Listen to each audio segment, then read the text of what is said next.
Está no ar o 33º episódio do As Suas Marcas Podcast, o podcast mais ouvido do mundo, segundo meus dados. Tem muita gente escutando meu podcast e o principal é que faz uns 8 episódios que eu tô com essa espinha na testa, ela não sai daqui, mas tudo bem, né? Seguimos aqui, de novo, indicando para as pessoas que não vejam pelo vídeo, apenas escutem o áudio. E queria deixar aqui o meu bom dia, boa tarde, boa noite para meu companheiro, meu co-host. Nossa, co-host eu acho horroroso. Guilherme Curtis, como estás? Fala para mim como está a sua semana, como está o tempo em Passo Fundo. Eu prometo que hoje essa será a minha única reclamação com relação ao clima no estado do Rio Grande do Sul. Tá muito frio e eu não aguento mais. Dito isso, bom dia, boa tarde, boa noite para ti. Bom dia a todos que nos ouvem. Falando aqui com o maior cozinheiro romântico do Rio Grande do Sul, Paulinho Stone. O cara é um mestre cuca apaixonado. Estou me inspirando em você. E dito isso, realmente aqui no Rio Grande do Sul voltou o frio, não dá mais. E, cara, é muito difícil porque tu tá no calor, igual eu tava em São Paulo e tá no calorão lá. Daí tu volta pra cá, pega um frio de 2 graus. E não tem corpo que aguente, sabe? O cara fica todo errado. Então é bem complicado, mas é o que temos, né? É o que temos que treinar da mesma forma. Sábado eu tinha uns tiros pra fazer aqui e, cara, treinei de malha comprida, de manga longa, camiseta manga longa. Não tenho o que fazer porque é muito, muito frio. Mas seguimos aí, né? Focados nos próximos objetivos. Logo já passa, né? Setembro já tá aí, já vai dando uma amenizada. Mas é isso. Domingo temos o Sul-Americano de Corrida de Rua. Vai ser uma prova bem bacana. É para ter 6 países participando e 70 e poucos atletas dentro do Sul-Americano, que vai acontecer dentro da meia maratona do Rio de Janeiro, domingo, no dia 17. Então, galera que nos escuta do Rio ou quem vai correr a meia maratona do Rio, estejam lá. Pelo que eu sei, os 5, né? Esse campeonato sul-americano ele tem a milha, os 5 quilômetros e a meia maratona. Os 5 quilômetros da meia maratona ela larga próximo às 6 da manhã e a milha tá marcado para largar às 10 e meia da manhã. Então vai ser bem legal, né? A milha antes estava marcada para largar às 6 e pouquinho. A gente até falou que não seria muito interessante porque, né, a milha já acontece tão rápido e tem que largar às 6 da manhã. Eu acho que o público também nem assistiria nada, mas mudou para as 10 e meia, talvez entre a premiação ali, acho que vai ser legal. Então, quem tiver, quem quiser também, né, muitas vezes é transmitido, não sei se vai ser ou não, mas acompanhe que o Sul-Americano de Rua vai estar acontecendo. Temos grandes atletas aí participando do Brasil e creio que também atletas bons da América do Sul devam estar presentes na meia maratona do Rio de Janeiro, que vai acontecer o sul-americano aí dentro do evento.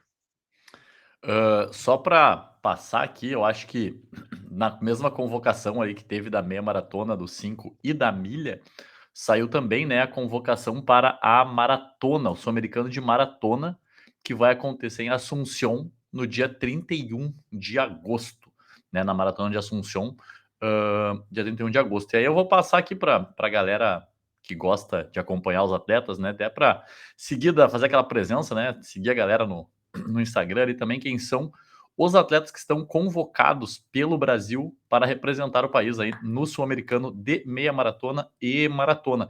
Cortesia do nosso Não, amigo do meia canal maratona Oi. não. Sul-americano de rua, né? Meia maratona não existe mais. Isso, Sul-Americano de Corrida de Rua, exatamente. Cortesia do nosso amigo Doidos por Corrida, que postou aqui com a fotinho de todo mundo, inclusive uma belíssima do Curtis comemorando após uma vitória. E vamos lá então, para meia maratona no Campeonato Sul-Americano de Corrida de Rua, Aline Prudêncio no feminino, Cleidiane Jardim, Larissa Marcelli e Núbia de Oliveira são as 4 convocadas, né, pela seleção brasileira. No masculino, Fábio Jesus, Giovanni dos Santos, interminável Giovanni dos Santos, Jonatas Cruz e Wendel Jerônimo são os 4 convocados no masculino da meia maratona. Nos 5 quilômetros, a Pedrina Vieira, a Simone Ferraz e a Tatiane Raquel são as convocadas nos 5 quilômetros. O Altobelli, o Gleison e o Wallace Evangelista são os... Altobelli Silva, Gleison Santos e o Wallace Evangelista são os convocados para os 5 quilômetros. E para a milha, nós temos aqui a também gaúcha Jaqueline Weber, a Júlia Ferreira e a Mirelle Leite. E no masculino, nós temos André Salles, Guilherme Curtis e Thiago do Rosário. Já na maratona que acontece no dia 31 em Assunção, temos a Marley Willers, que mora aqui, já que foi campeã da maratona de Porto Alegre, inclusive, e o Márcio Leão é no masculino convocados para o Sul-Americano de Maratonas. Então eu acho que, né, tanto no Campeonato Sul-Americano de Corrida de Rua, o Brasil está muito bem representado com grandes atletas. Eu não sei se não devem vir, né, aqueles que a gente até vai comentar na sequência aí, que fizeram grandes marcas, aí, os uruguaios que fizeram grandes marcas nas últimas semanas aí, mas com certeza vai ser uma prova fortíssima aí para brilhantar ainda mais a meia maratona do Rio de Janeiro. O Uruguai não vai estar presente, são 6 países, o Uruguai não é um deles. Quer dizer, desculpa, o Uruguai vai estar presente, mas os 2 atletas aí que estão voando, né, o Valentin Soca e o Katroff, não estarão. Até porque para eles acho que não faz sentido muito vir para o Brasil. Eles estão na Europa competindo. O Katroff mora lá, o Valentin Soca tá fazendo um giro lá, né, na Europa de competições. Então não faz muito sentido vir para o Brasil para competir uma prova que eles encontram dezenas de provas com o mesmo nível, ou nível maior, na Europa. Então creio que para eles realmente não faz sentido vir. Claro, é uma convocação para seleção, é legal, né, tá vestindo a camisa da seleção, mas no nível que eles estão, né, ambos do Uruguai, não faz muito sentido realmente. Eu creio mais pela viagem, né? Uma viagem da Europa para cá é cansativa, então tem o fuso, teria que vir antes, e aí logo depois voltar. Também acho que a escolha deles de não participar é a mais correta, visando, né, eles que estão... O Katroff já tem o índice para o Mundial de Tóquio, mas o Valentin Soca ainda não, mas provavelmente estará classificado, acredito eu. Então, pensando na preparação pro Mundial, que é daqui um mês e pouquinho, realmente acho que é a escolha acertada, mas o Uruguai vai estar presente. Creio que, eu não sei exatamente os 6 países, mas Colômbia, Uruguai, Brasil são 3, e tem outros 3 que estarão. Argentina. E aí, a Argentina não vai estar, mas... Não, mas... Creio que é Equador. Acredito que 4. Paraguai. Equador deve vir também. Paraguai pode ser. Mas vamos... Não sei exatamente. Acho que não foi divulgado ainda. Não foi divulgado no site da CBAT, não tem nada. Eu sei que realmente são 6, porque me foi passada essa informação do pessoal da CBAT. E que eram 70 e poucos atletas confirmados. Então acompanhe domingo, né? Larga próximo às 6 da manhã as provas e a milha larga às 10h30. Eu acho que vai ser bacana, vai ser bem legal mesmo esse sul-americano. Eu acho que tomara que seja transmitido, porque vai ser legal de acompanhar a prova junto com a meia maratona. Eu acho que abrilhanta muito assim quando tem esses campeonatos continentais, mesmo que por vezes esvaziados, mas sempre que tem um campeonato continental, eu acho bacana da galera acompanhar e de todo mundo ver. Segundo o site da CBAT, vai ser transmitido pelo canal Atletismo. Então, todo mundo de olho, depois a gente pode divulgar os horários, o programa horário de tudo. Mas, segundo o site da CBAT, será divulgado será transmitido no canal Atletismo. Os 6 países que vão estar representando é Brasil, Colômbia, Equador, Uruguai, Bolívia e Chile. E junto a atletas de outros 19 países, que daí são os atletas amadores inscritos. E aí as largadas, para quem quiser acompanhar, às 6h40 larga a elite da meia maratona, tanto a masculina quanto a feminina. E aí os 5 km está marcado para 6h05. Então, primeiro os 5 km, 6h05, 6h40 a elite da meia maratona e às 10h30 a milha.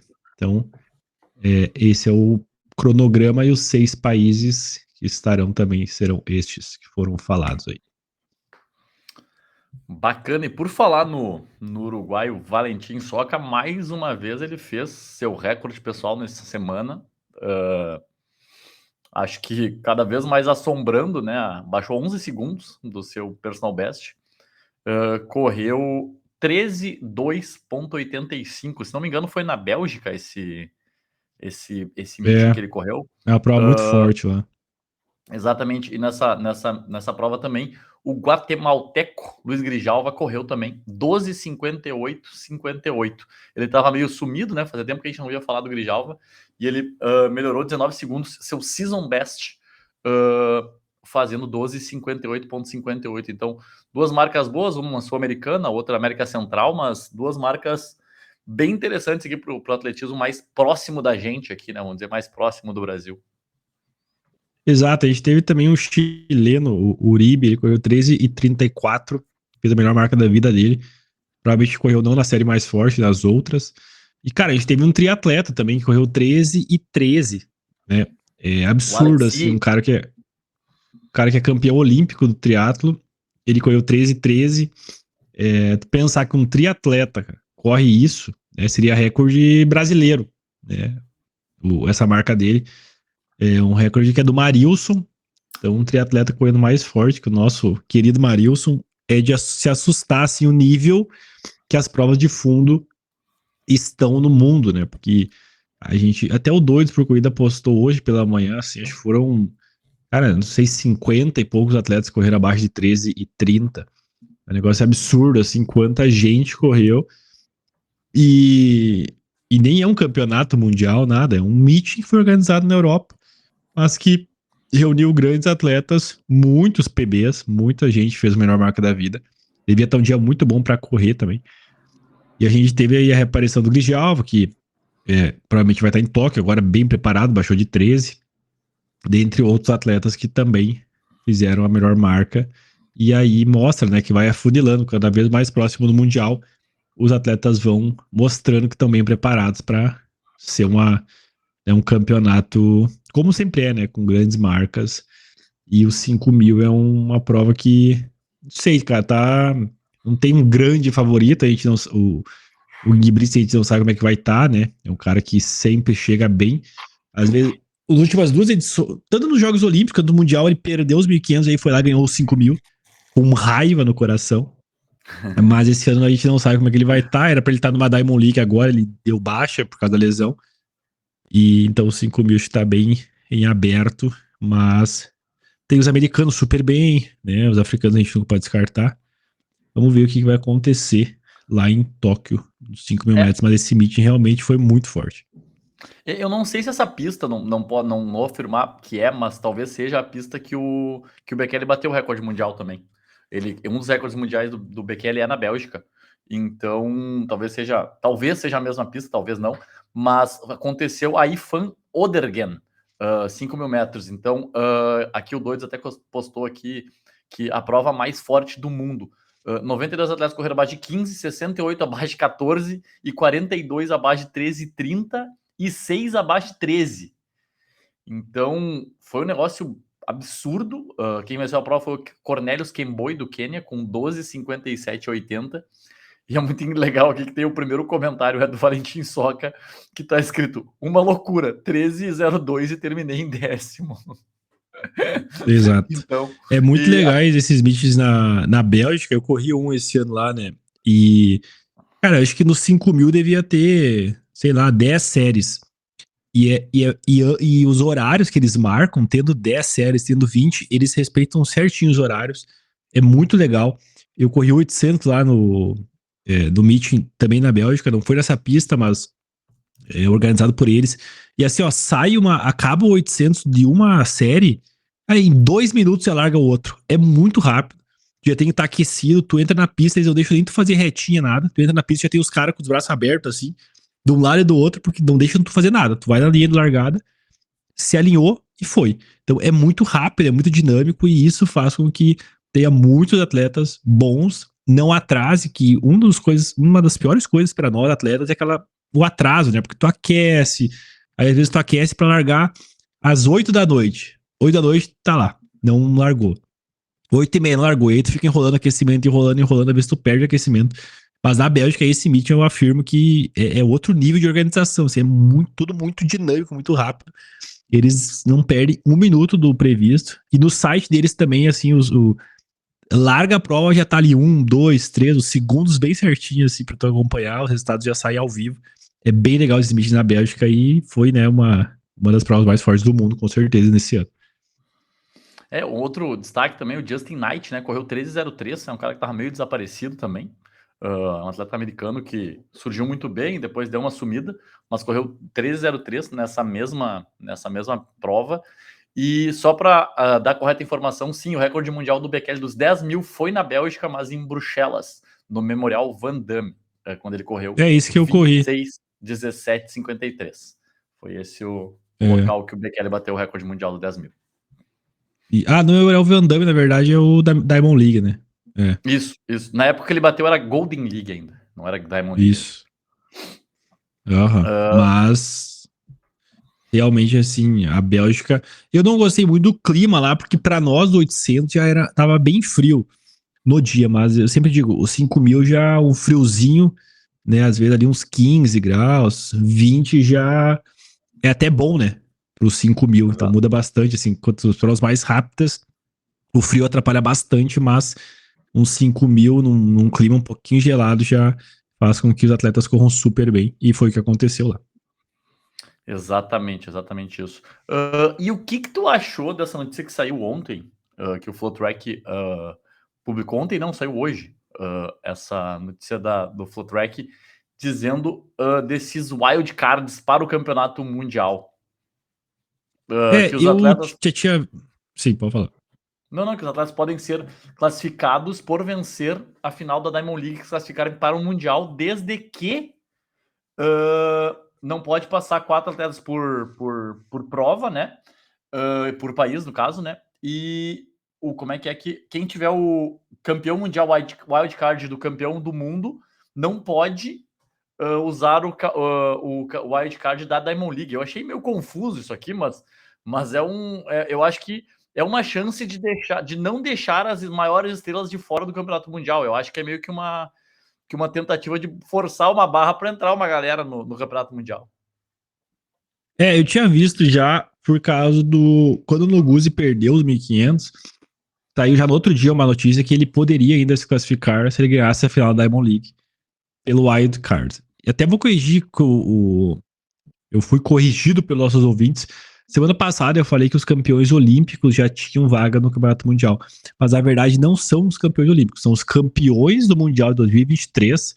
Eles têm esse wild card para participar. Então vamos citar. Tipo, Josh Kerr venceu o Campeonato Mundial de 2023. Ele já estaria automaticamente classificado. A gente tem... E aí por que o FloTrack deu essa regra de poder ter 5 atletas? Porque o Holloway do 110 com barreira, ele não se classificou pelo Trials, mas ele foi o campeão mundial de 2023, então ele tá, né, classificado pelo Wild Card. Mas se um outro americano ganhar a Diamond League, que é possível, o Holloway, o Cunningham, não classificou no Trial, o cara que era favorito, teriam 5 americanos classificados no 110 com barreira, e aí mostra que não, eles podem até levar os 5, mas um deles daí teria que abrir mão do dia lá pra se inscrever. Então, um deles é reserva. Então, no máximo, 4 atletas poderiam participar. Que eu acho que fica... Tu imagina 5 atletas americanos que poderia acontecer na final dentre 8, né? Daí Exato. Um pouco fora. Eu acho que casos assim de 5 são poucos, sabe? Eu acho que não... Porque normalmente os campeões mundiais, eles que tem wild card, eles já estão classificados, né? E aí os campeões da Diamond League também, a maioria, acho que a exceção mais é os Estados Unidos mesmo, que muitos favoritos às vezes ficam fora do Trials por ter essa exigência de ser os 3 primeiros. Mas tirando às vezes, acho que já é mais... talvez o Quênia pode ter 4 em uma prova, ou nas provas de fundo, mas também a gente não... Etiópia, mas também não, eles não têm mais tanta supremacia assim nas provas de fundo. A gente vai pegar 2023, acho que se pegar os campeões, eu acho que o recordista mundial até ganhou uma das provas de 2023, né? Sim, No, mas daí é o da Uganda, Cheptegei. o Cheptegei. Uhum. Isso, então daí já não teria o wildcard do Quênia, da Etiópia. No 10, acho que o Cheptegei ganhou. O 5 foi o Gibritzi. Então são casos difíceis ter 5. Acho que esse caso eles até botaram a foto deles ali, porque esse é o maior caso que pode acontecer. Mas tendo corrigido isso, realmente, assim, como em 2023 a Sidney Macaulay não ganhou o 400 com barreira, ela não está classificada no 400 com barreira, porque ela não correu trials. E aí ela tá classificada só no 400 raso. Então, Fenk Boa agradece, né? Provavelmente ganhe os 400 com barreira do Mundial. E a Sidney vai correr os 400 raso, ela que tem o 400 raso mais rápido do mundo neste ano. E aí também se coloca entre uma das favoritas, mas esse wildcard realmente, eu acho que a ideia da World Athletics é isso, tipo, não vamos deixar as estrelas de fora, não tem como a gente deixar uns caras tão bons que não se classificaram, mas acho que vai muito pensando nos americanos, porque as estrelas que não se classificaram é só dos Estados Unidos, um ou outro, tipo, no 100 talvez, o Coleman não entrou, né, assim, são casos bem, são poucos casos, e aí dá essa segunda chance para os caras, para realmente, assim, as maiores estrelas poderem ter uma segunda chance de se classificar. Exatamente. Eu acho que é meio que como o trials, né? E daqui a pouco na Jamaica também pode acontecer numa prova de velocidade. São provas extremamente fortes, são provas em que a competitividade ela é uma loucura. Né? Já teve casos, né, no passado de campeão, de recordista mundial ficar fora, né, do campeonato mundial, da Olimpíada aqui no Rio, né, no 100 metros com barreiras, a recordista mundial bateu o recorde mundial logo depois ali do trials e ficou fora do Rio. Então, eu acho que é uma maneira de meio que dar um jeitinho de colocar alguém, né, que não conseguiu se classificar, porque, cara, a questão do trials americano, ela é justa, eu vejo que ela é justa, mas ela também é muito injusta, né? Porque tu depender de uma prova só para decidir se tu vai ou não pro Campeonato Mundial é complexo. Às vezes o cara tem o melhor tempo e não consegue ir pro Mundial porque nasceu nos Estados Unidos. Se tivesse nascido em qualquer outro lugar, ele estaria classificado pro Mundial. Então vamos ver o que vai acontecer no final dessas ações aí, no final, depois da final da Diamond League, e vamos ver o que vai rolar. E por falar em Diamond League, eu li uma notícia que agora não sei onde tá, mas eu li uma notícia que o Bednarek abriu mão, né? Ele ia correr, ia ter o confronto contra o Noah Lyles na próxima, na próxima Diamond League, e ele pulou fora, pulou da barca, não vai competir. Acho que era no 200, inclusive. Acho que isso é muito marketing, né? Para nós vermos este desafio no Campeonato Mundial.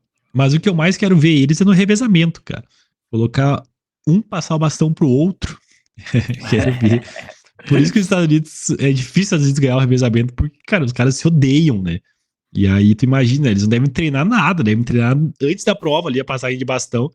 Enquanto outros países, o Canadá sempre chega bem. O Canadá é impressionante como o grupo ali do André de Graça sempre tá ali ganhando Olimpíada, ganhando Mundial no 4%. E aí tu vê, provavelmente, os caras fazem todo um treinamento, tem uma interação maior. Mas os Estados Unidos, embora os caras sejam os mais rápidos do mundo, quando bota os quatro correr junto, não dá certo, porque a passagem de bastão é bem importante. E os caras se odeiam, quase saíram no soco, né? O Benarek e o no Alliance, no Trials, e então cancelaram este confronto, mas vamos ver no Campeonato Mundial. Eu acho que pode ser que um seja o primeiro e o outro o último, né? Que eles não se encostam. Eles nem se olham É durante a uma opção, prova. né? Ai, ai. Mas vou falar em campeonato mundial. Teve uma notícia muito legal que eu vi essa semana aí também sobre campeonato mundial nas provas, principalmente das provas de meio fundo e fundo também, né? Algumas provas ali de velocidade fundo tiveram uma notícia que era assim: quanto que é o recorde mundial e quanto o líder do ranking atualmente, né, para o campeonato mundial tem, né, se está próximo, se não está, para ver se tem chances, né, desses recordes mundiais caírem, né, no campeonato mundial. A gente já tinha falado, né, aqui sobre algumas questões, até no 1500, que a gente achava que por ser uma prova um pouco mais tática, talvez não caísse o recorde mundial no mundial, mas assim, temos alguns atletas muito próximos, né, da barreira do recorde mundial e outros atletas muito distantes do recorde mundial nas suas respectivas provas. Só para citar os exemplos que tem nessa notícia. No 800 metros, né, o recorde é de 2012, do Rudisha, né, feito na final olímpica. Ele tem 1:40:91. 1 minuto 40:91 no 800 metros. E o líder do ranking é o também queniano Emmanuel Wanyoni, que tem 1:41:19. Então, ali, numa conta rápida, ele está a 30 centésimos do recorde, um pouquinho mais de 30 centésimos do recorde mundial. Tu acha que tem chance de cair o recorde do Rudisha? Acho que tem, não no Campeonato Mundial. Eu acho que esse recorde do Rudisha tá bem, é, tá com grande chance de cair. E não só por causa desse atleta, mas tem muitos atletas correndo na casa de 41. Eu acho que pode sim cair. Eu acho que é essa geração que pode derrubar. Assim, depois do Rudisha a gente não viu ninguém chegar muito perto. Né? Desde 2012 ali, ninguém assim correu um 41 do jeito que eles estão correndo agora. Mas eu acho que esse recorde pode cair. Até porque a gente vê. Cara, a gente citou semana passada atleta de 16 anos correndo 42,27. Né? O Donovan Brazier bateu o recorde pessoal dele também em 42,16. E provavelmente esses atletas no Campeonato Mundial. Claro que o Campeonato Mundial é um pouco atípico, né? Porque depende muito como eles vão passar a primeira volta. Depende de alguém botar a cara na final e falar assim: não, eu vou passar 49,50 e eles que venham. É muito difícil. Dizer que o Campeonato Mundial pode acontecer, mas eu acho que se organizar uma Diamond League e botar todos esses caras juntos, é bem possível de bater esse recorde do Rudisha, que eu torço que não caia, cara. O Rudisha é uma lenda completa, né? A gente viu, nossa, ele ganhar Londres e Rio, assim, uma facilidade absurda. Ele que bateu o recorde mundial na final de Londres, por isso que eu digo assim, é muito difícil bater o recorde mundial numa final, ainda mais na final olímpica, porque ninguém quer muito se arriscar. Os caras vão correr dentro do que eles correm. E o Rudisha não quis nem saber nessa final. Passou 49,28 a primeira volta e abriu um caminhão dos caras e correu esse 1:40:91, que a final de Londres era a mais forte da história considerada. Aí o ano passado Paris foi mais forte ainda, assim, na questão de, no geral, né? Mas o 800 vem evoluindo muito e eu acho que esse recorde deve cair. Talvez ano que vem. Esse ano não sei o que vai ter de prova ainda, porque essa final da Diamond League acho que os caras já não vão estar correndo tão. Muitos já não devem correr, né? Por ser tão próximo do Mundial, mas acho que cai sim. O recorde do Rudisha. Torço que não, mas acho que vai cair. Exatamente. Não, para mim, aquela prova do 800 do Rudisha na final olímpica de Londres é a prova de 800 metros perfeita. Não tem nada o que se fazer, porque é a prova do cara sozinho correndo contra o relógio. É isso. Eu acho que coloco no mesmo. Eu acho que coloco na mesma prateleira o recorde mundial do Rudisha e o recorde mundial do Niekerk no 400 metros, que ele corre na raia 9 sozinho, Também, olhando né? para ninguém. Eu acho que são duas provas assim, de superioridade absurda. Mas vamos falar mais para frente do 400. Seguindo no Não, e 800 aqui. esses vídeos, cara, do Rudisha e do Niekerk, tu também deve fazer isso, cara. É um vídeo que tu assiste, tipo, cara, todo mês o cara do YouTube bota e tu assiste como se fosse a primeira vez. Tu, meu Deus, cara, o que esses caras fizeram? Tipo. Cada vez que tu olha o recorde mundial do Rudisha ou o recorde mundial do Niekerk, tu sente a mesma coisa no sentido, tipo assim, cara, o que tá acontecendo aqui? Eu não tinha reparado nisso aqui nesse momento. E tem uma outra prova que eu gosto de ver, e eu já vi várias vezes, é a final olímpica dos 5.000 metros de 72. Que tem uma quebra absurda do Prefontaine, né? Que ele perde pro Lasse Viren, os 5.000. Cara, aquilo, toda vez que eu assisto essa prova, eu acho que ele vai ganhar. Toda vez. Não, hoje vai. Hoje ele vai ganhar. Hoje ele vai ganhar. Hoje ele vai ganhar. E ele nunca ganha. Mas tudo bem. Então, assim, são alguns vídeos assim que todo mundo tem que assistir. A final olímpica do 5.000 lá, a final olímpica do 800 e do 400 são provas que são fantásticas. No 800 feminino, nós temos uma distância bem considerável. A gente já falou sobre ela num episódio anterior, acho que 2 episódios atrás, da Jarmila Kratochvilova, que é de 1983 esse recorde mundial, com 1:53:28. E a líder atual do ranking, a Duguma, a Tsigi Duguma, ela tem 1,56,64, é mais de 3 segundos atrás do recorde mundial. Então, assim, esse recorde mundial do 800 é o recorde que vai demorar muito, muito tempo para alguém conseguir bater do 800 feminino. Esse recorde a gente criou uma expectativa na Mu, né, na americana, porque ela chegou correndo 54, mas não tá tão bem mais, né? Ela teve uns percalços aí, caiu no Trials da Olimpíada, e claro que isso deve ter abalado muito ela. Ela voltou esse ano, e em qualquer país eu acho que ela se classificaria para o Campeonato Mundial, mas ela é americana, e daí com 1,59 ela não conseguiu nem passar para a final do Trials. Então a Mu, que era a expectativa, assim, de chegar perto do recorde, porque realmente, assim, ela é uma atleta muito rápida, ela tem, se não me engano, 50 no 400 rasos, e aí a gente criou a expectativa, mas não confirmou, e hoje tem a Kelly, né, Hodgson, a britânica, também tem um 54,61, mas daí, cara, para um 54,61 é coisa de mais de um segundo, assim, é muito chão no 800. Por isso que no masculino eles estão bem mais próximos, né? Ali é 30 centésimos, mas é um ajuste que talvez dê certo, porque é muita gente no 800 masculino. São assim, cara, 5, 6, 8 atletas que estão correndo 41. Por isso que eu creio que no 8 masculino é muito mais provável de bater. O feminino já não. É a Kelly e a Mu tem um 54. Tipo, a líder do ranking mundial hoje tem um 56. É muito distante e no mundial é quase impossível de ser batido esse recorde. Exatamente. Não, esse recorde para mim vai demorar muito tempo para ser quebrado ainda. Se nem a Semenya conseguiu bater, eu acho que é complicado. É complicado. Falando um pouquinho do 1.500 masculino, que nós, né, falamos na última edição do podcast, que a gente crê que ele vai cair muito em breve, mas provavelmente não no Campeonato Mundial, que é um recorde mundial também bem antigo, né, do Richan Elgueroi, um dos maiores de todos os tempos, talvez o maior meio fundista da história.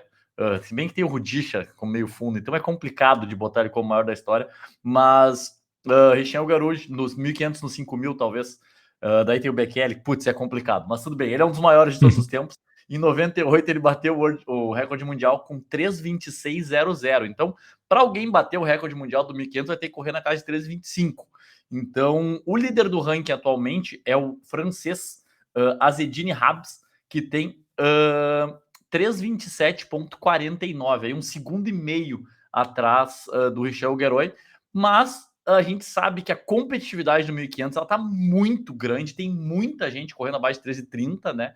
Então eu acho que é uma questão de acerto para alguém conseguir correr, né, a prova na casa de 3,25. Eu não sei qual é a tua opinião, mas eu penso que em algum momento agora, nos próximos, sei lá, nesse ano ou no ano que vem, esse recorde deve cair.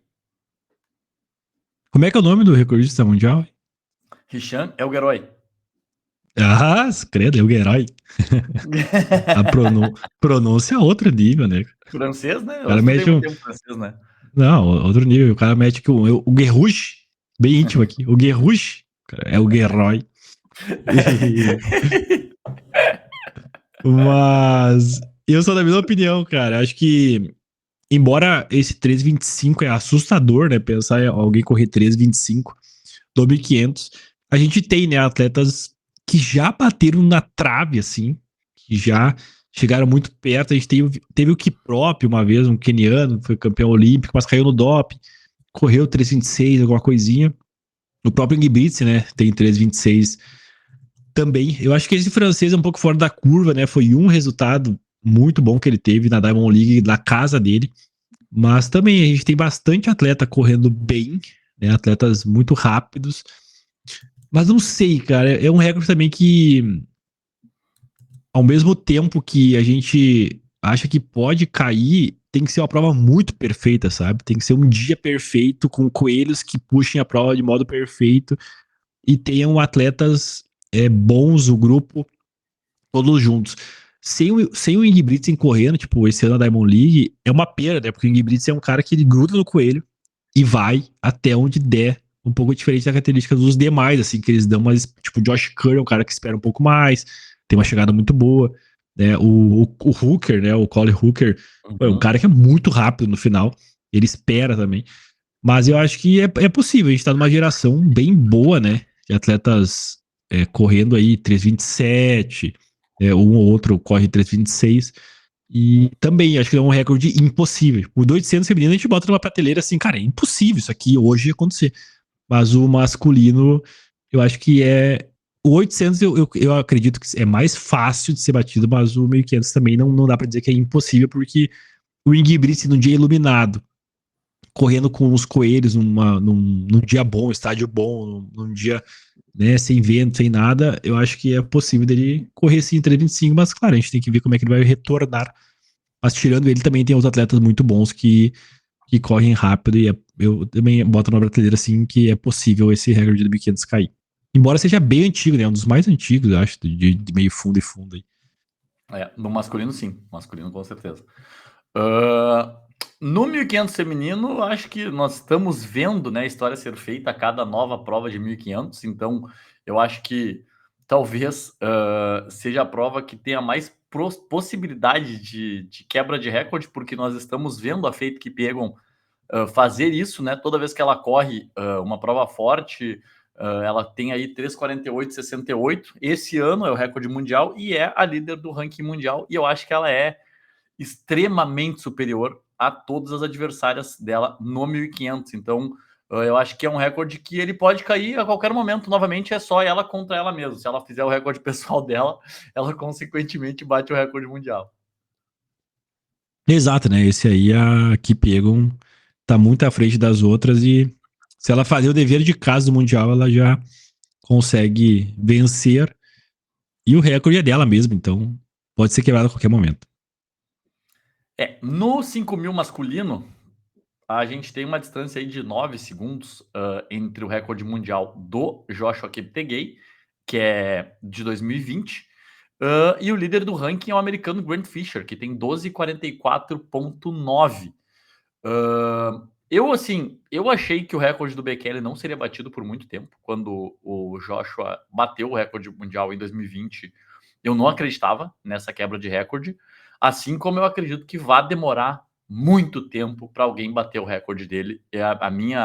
A minha impressão é que esse recorde vai durar aí pelo menos uns 10 anos, desde que ele bateu esses 12:35, 36. Eu não sei qual é a tua opinião. É, também a gente vê que normalmente esses recordes do 5 e do 10, eles são recordes que o evento organiza uma tentativa de recorde mundial. Tipo, o Cheptegei aquela vez foi na pandemia, né? Um Uhum. evento organizou, não, esse evento é uma tentativa de recorde mundial. A prova é pro Cheptegei. E então também acho que vai demorar um pouco, né? Os atletas, embora uma ou outra vez corra ali 12 e 40 e pouquinhos, é distante. Tem que ser uma prova bem organizada. Eu acho que esse recorde também dura alguns anos e pelo menos esse ano que vem acho bem improvável de ser batido. No 5.000 feminino, a exemplo do 1500, o recorde foi batido esse ano pela Beatriz Chebet, que tem aí 13:58,6, que é um negócio absurdo, é um negócio fora da realidade, é um negócio que, assim, uh, é surreal, mas pode ser também, enquanto ela estiver em atividade na prova dos 5.000, ela pode bater de novo esse recorde, porque, né, ela fazendo o recorde pessoal dela, no mesmo caso da Feito que pegam, ela pode bater novamente o seu recorde mundial. Não sei se essa é a tua ideia também, mas eu acho que é o que pode acontecer aí nos próximos meses, nos próximos anos aí. É, exato, né? Quando tem uma atleta assim nativa, a qualquer momento pode bater o recorde. E parece que tem uma sobra ainda, né? Olhando a prova dela, Uhum. assim. Então, acho que assustador, né? Um atleta correr abaixo de 14. A gente torce muito que não seja igual o caso da maratona. E que foi um Exato. negócio assustador. E aí depois caiu do doping. Mas vamos ver Uhum. aí o que se sucede. Mas é uma marca absurda, né? Exatamente. E aí nós temos, como já falamos dele antes ali, o recorde mundial dos 400 metros, com Wade Van Niekerk na final olímpica do Rio, correndo por fora, sem ver ninguém, nada nem ninguém, correndo 43,03. E depois ele sofreu demais com lesões, tentou voltar, nunca mais conseguiu repetir, né, as apresentações que ele tinha em altíssimo nível pré-Olimpíada ali e pós-recorde mundial foi muito difícil. Mas o líder do ranking mundial atualmente também é da África do Sul, que é o Zakit Nene. Ele tem 40,76, mas assim, é muito, muito longe, né? Assim, eu acho que quando o Niekerk bateu o recorde mundial do 400, tinha-se uma expectativa da quebra do recorde do Michael Johnson, né? Porque tínhamos ali vários atletas muito bem qualificados para bater esse recorde. Eu lembro que a gente falava até antes da final olímpica, a gente falava tipo assim, não, que o recorde mundial vai cair, ele vai cair. A gente só não sabe quem que vai bater, mas que o recorde mundial vai cair, ele vai cair. Então, eu acho que a gente está meio distante, né? A gente está numa entre-safra, assim, de corredores de 400 para busca do recorde mundial. Exato, né? Esse recorde tem que correr praticamente 42, né? Pra ser batido. Exato. E não vejo também ninguém hoje, assim, muito com essa expectativa. Mas foi engraçado, né? Porque no Rio, embora o Nequeco já viesse, eu acho que ele já era campeão mundial em 2015, se eu não estou enganado. Também surpreendendo muita gente, porque na verdade tinha o Lachal Merritt e o. Uhum. E o. Kieran James. Kieran James, que eram os dois ali que em Londres o Kieran James ganhou. Mas o Lachal Merritt e o Kieran James sempre que protagonizavam, né, as disputas. Aí entrou o Niekerk.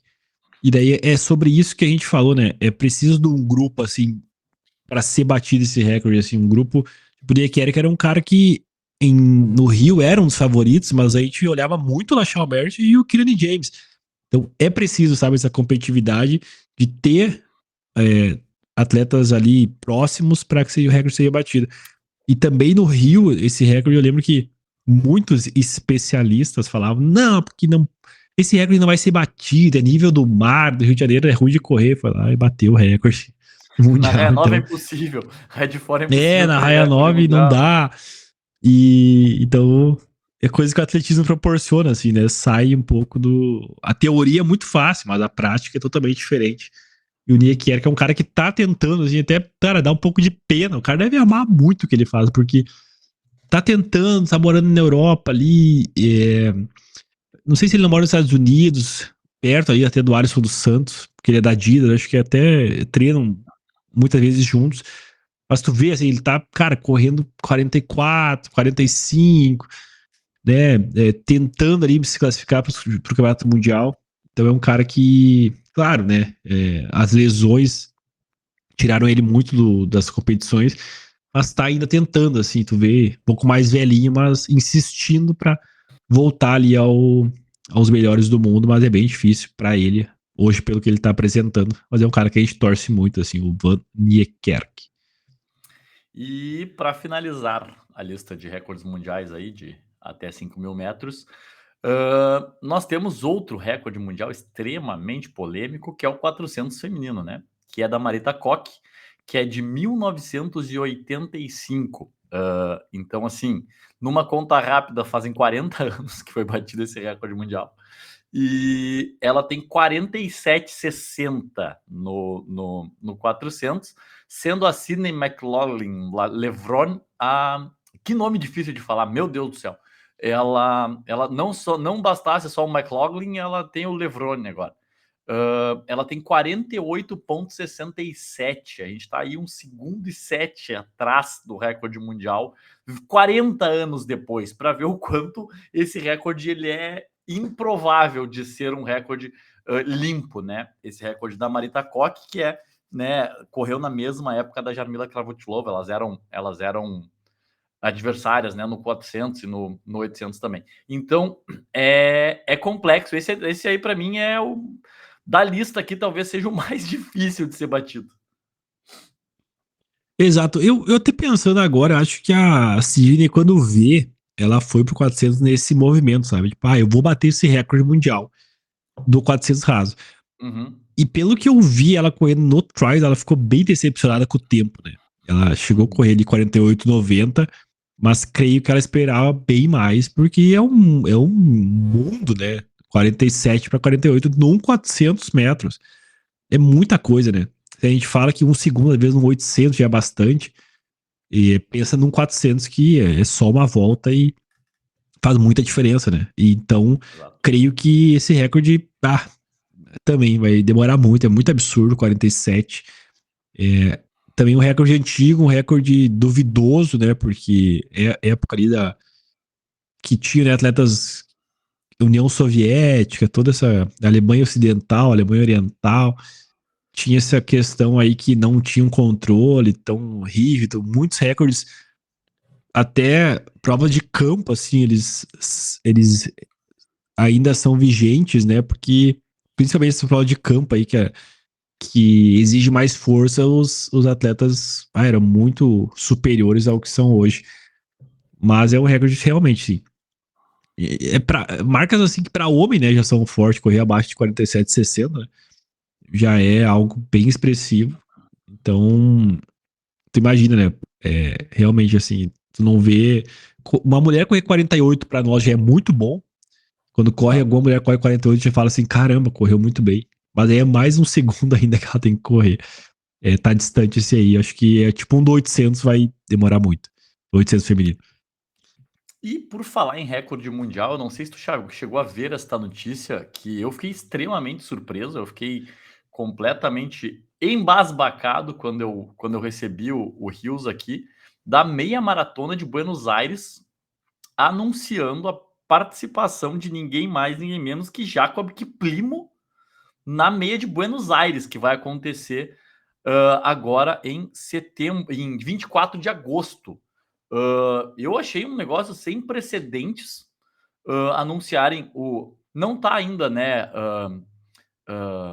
Homologado, mas o recorde mundial da meia maratona, né? Por não está homologado ainda o recorde do Kegelcha, né? Então ele segue sendo o recorde mundial da meia maratona, vai correr a prova aqui do nosso lado, aqui em Buenos Aires, a meia maratona de Buenos Aires. Isso é um negócio, eu acho muito legal. Ele que já foi campeão da São Silvestre, né, galera? Talvez não lembre, mas ele foi campeão da São Silvestre, vencendo na chegada, né? Mas eu acho que assim, é sem precedentes. É uma história, é muito legal. Mesmo se esse cara corre uma marca absurda aqui, que deve correr, né? Deve ser feita uma prova feita para ele correr bem, para ele correr forte na meia de Buenos Aires. Então eu acho que eu achei surreal e surpreendente essa notícia. O pessoal tá falando, né, que provavelmente seja em preparação à maratona de Berlim, no dia 21 de setembro. Não sabemos ainda, mas é bem curioso, né? Anunciado nada, assim, porque primo vai estar em Buenos Aires.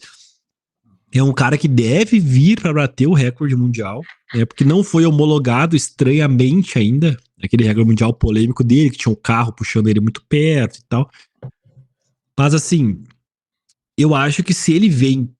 Cara, esses caras escolhem as provas que eles querem correr, né? Então, tipo assim, eu quero correr em qualquer lugar do mundo, ele pode correr. E Buenos Aires é um percurso rápido já, né? A Chip Tengish, ela correu 1:05, né, na meia de Buenos Aires. Antes de cair no doping, antes de bater o recorde mundial da maratona. Mas o recorde da meia de Buenos Aires é já 59 baixo. E isso já mostra que ele vai vir para correr rápido. Eu acho que assim, para ele ter corrido 56, né, o recorde mundial da meia que ele bateu, que não foi ainda homologado, mas eu creio que assim, 57 é uma coisa bem impossível, né, dele correr. E já seria algo absurdo para América do Sul. E a gente torce que realmente seja rápido, né? Pena que foi anunciado tão em cima, assim, né? Porque acho que muita gente iria lá só pra ver ele correr. Não tenho dúvida que, cara, uma estrela assim, né? Um cara que esse século a gente não sabe quanto também, se for homologado esse 56 dele, é um recorde que nem esse que a gente tá falando, assim, não sabemos se um dia perto da nossa data aqui vai ser batido, né? Porque é muito forte esse 56 numa meia maratona. E que legal que Buenos Aires tem, né? Eles conseguem, né, trazer muitos atletas bons. Sempre, por exemplo, a ex-recordista da maratona correu lá, né? A meia maratona antes.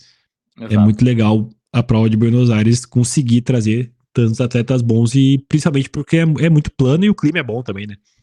Exato. Só para esclarecer, eu acho que eu me confundi quando eu falei aqui, tá? Ele não ganhou a São Silvestre, ele foi segundo na São Silvestre, ele perdeu Ele foi na chegada aqui, ó. foi ele que perdeu na chegada, né? Ah, É.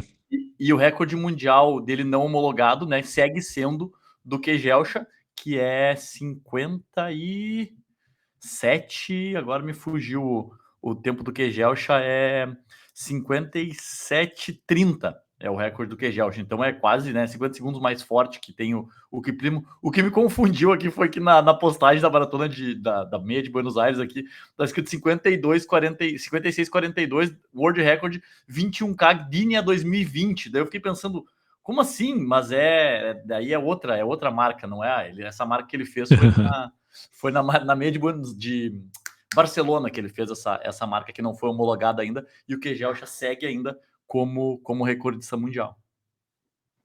É isso. Não, vai ser uma prova muito boa. Tem que ter coelhos bons para puxar ele, porque senão realmente o ritmo que ele corre é bem difícil. Os caras acompanharem 10 km já é absurdo. Revezamento de coelho. Não, total, cara. Bah. É que nem Não sei se chegou a assistir o Breaking Two, que tem, né, o documentário. Cara, os coelhos dando a vida, assim, lá o Kipchoge bem de boinha, correndo. Aí no final ele sofre, mas, cara, ele sofre, no final mostra, assim, né, ele não conseguiu, quebrou, vamos dizer assim, aspas, muito aspas, quebrou, né, não conseguiu manter o ritmo pra baixar de 2 horas, a primeira tentativa. Correu 2:25. E aí, cara, ele quebrando, parece que ele não tá quebrando, assim, o cara é um robô até nisso, sabe, tipo, ele dando um sorrisinho, assim, de sofrer. E a mecânica igual, tipo, os coelhos dando a vida ali pra ajudar ele. E teve muito coelho também, tipo, pensa, tipo, um cara correu, não sei quantos, mas devia ter uns 30 coelhos pra ajudar um cara, né? Pra conseguir correr no ritmo de um cara. Então mostra o quanto o cara é um extraterrestre mesmo. O Kipchoge. E era um revezamento de coelho, né? Não era o coelho correndo Sim. que nem na maratona normal, né? Os caras corriam 5 e saíam, 5 e saíam. Não, exato, né? Pra ver o quão absurdo era o ritmo, né? E uns caras bons, a gente, tá lá o Lagat, tá lá, né? Tem um monte de cara muito bom, assim, cara que tem 13 baixo nos 5.000, e mesmo assim os caras ali fazendo força pra ajudar o Kipchoge num revezamento de coelho mesmo. Mas aí numa prova na rua ser homologada, daí já tem que ser coelhos bons, porque não pode fazer esse revezamento, tem que ser do começo ao fim. E não sei até quanto que o coelho vai, mas deve ir até uns 10 por aí, né? Na meia maratona. Talvez até o 12, 15, talvez, mas é difícil Sim. de segurar essa intensidade que o Kiprimo colocou lá em Barcelona, né? É meio surreal. Mas ainda seguimos, né, no aguardo dessa homologação, dessa certificação aí de que ele tem essa marca, ou se ele correr aí 57,30 aqui na maratona na meia de Buenos Aires, ele já é recordista mundial também, né? Então ele vai bater o recorde mundial, né? Que ele não vai bater o dele próprio, que não foi homologado ainda, mas vai bater o recorde mundial que está, né? Que é o recorde mundial da atualidade ainda do Kejelcha. E dito isso, não sei se tem mais alguma. Ontem eu estava vendo um vídeo do Sweat Elite, que eu gosto muito de acompanhar os vídeos dos treinamentos dos caras lá.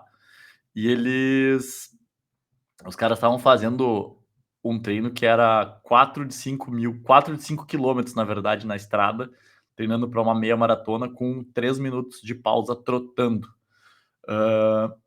E aí os caras largam num grupão ali com 8, 9 caras, e eles largam e fazem ali o primeiro certinho para a intensidade que tinham que fazer, o segundo para a intensidade que tinham que fazer, o terceiro para a intensidade de fazer, mas daí só terminaram 2 o terceiro tiro, só terminaram 2 caras que estavam no grupo, e aí no último tiro, eles no meio do caminho, eles abortaram para um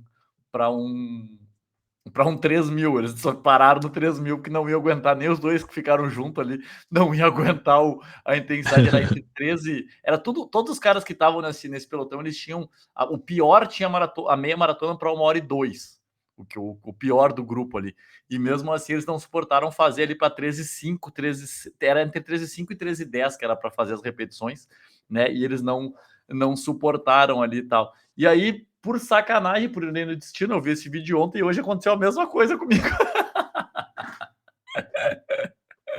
Furou os 2 pneus no segundo tiro, eram só 2 no meu caso, mas no segundo tiro furou os 2 pneus.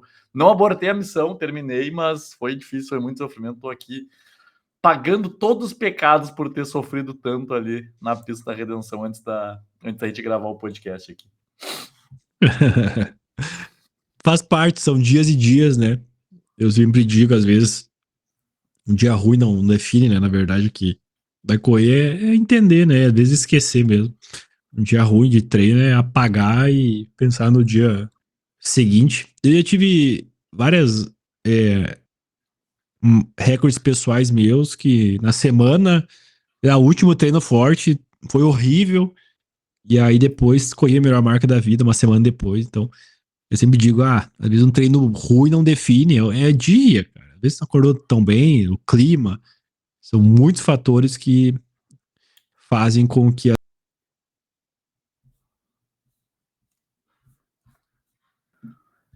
Então, aproveitando que Guilherme Curtis despencou dessa transmissão, eu fiquei metade aqui colocado, um pouquinho em cada canto da tela. Aproveitando, ele não conseguiu voltar ainda, nossos horários estão aí comprometidos, mas como ele disse, né? Eu acho que uma sessão de treino ruim não define, e uma sessão de treino bom também não define todo o contexto do treinamento, né? Quando a gente está em busca de um recorde pessoal ou está em busca de uma prova-alvo, eu acho que a gente tem que ô realmente meu, apagar. E voltou. Eu tava falando aqui, tava terminando, ia encerrar o troço aqui, encerrar a tua fala, mas voltou. E agora voltou pro lugar certo, porque tu tava errado, nossos nomes estavam errados de novo durante todo o episódio, e agora voltou pro lugar certo, mas nós temos vou ter que 2 demitir o minutos só. editor. Vou ter que demitir, vamos ter que demitir esse cara, ou a gente pode contratar um também, o que tu acha? Mas é aquilo que eu tava falando do treino, é isso, cara. Às vezes um treino ruim, as pessoas se martirizam muito, né, por um treino que não saiu, não tô bem, e agora? Mas faz parte, né? Nem todo dia a gente acorda bem, às vezes o corpo não responde. É muita. Eu hoje deleto, assim, um treino ruim, deleto e. Esquece, tira do cérebro e parte pro próximo. Porque realmente, né? Tem gente que é muito detalhista, muito perfeccionista e no treino não dá pra ser, porque tem dias realmente que não acontecem como tem que acontecer.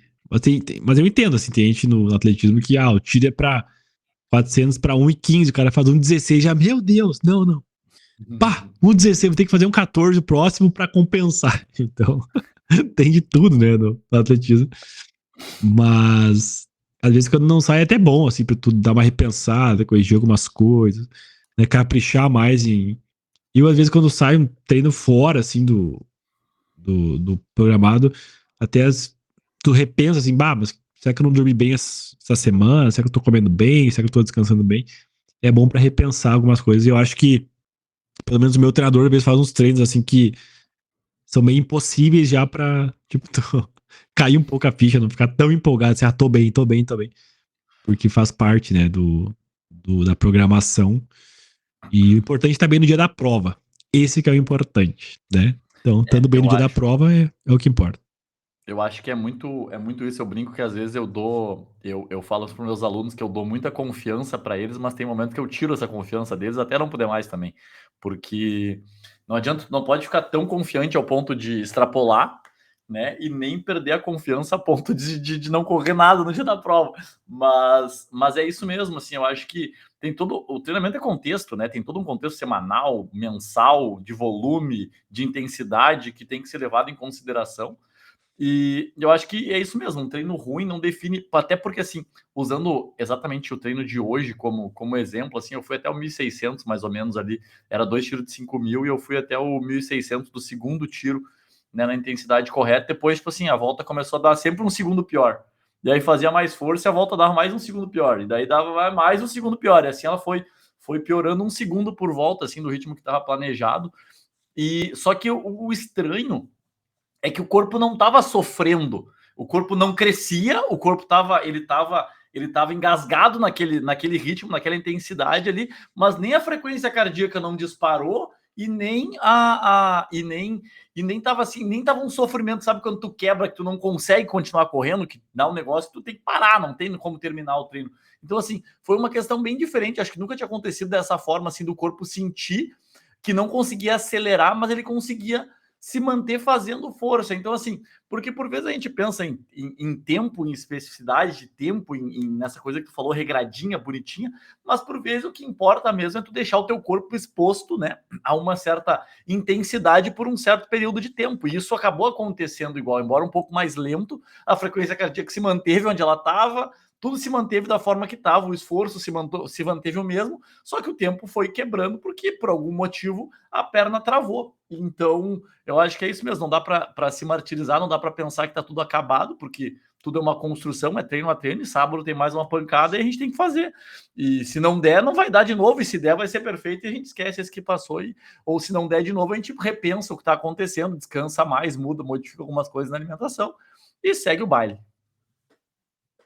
É isso mesmo. Assinado e concordado.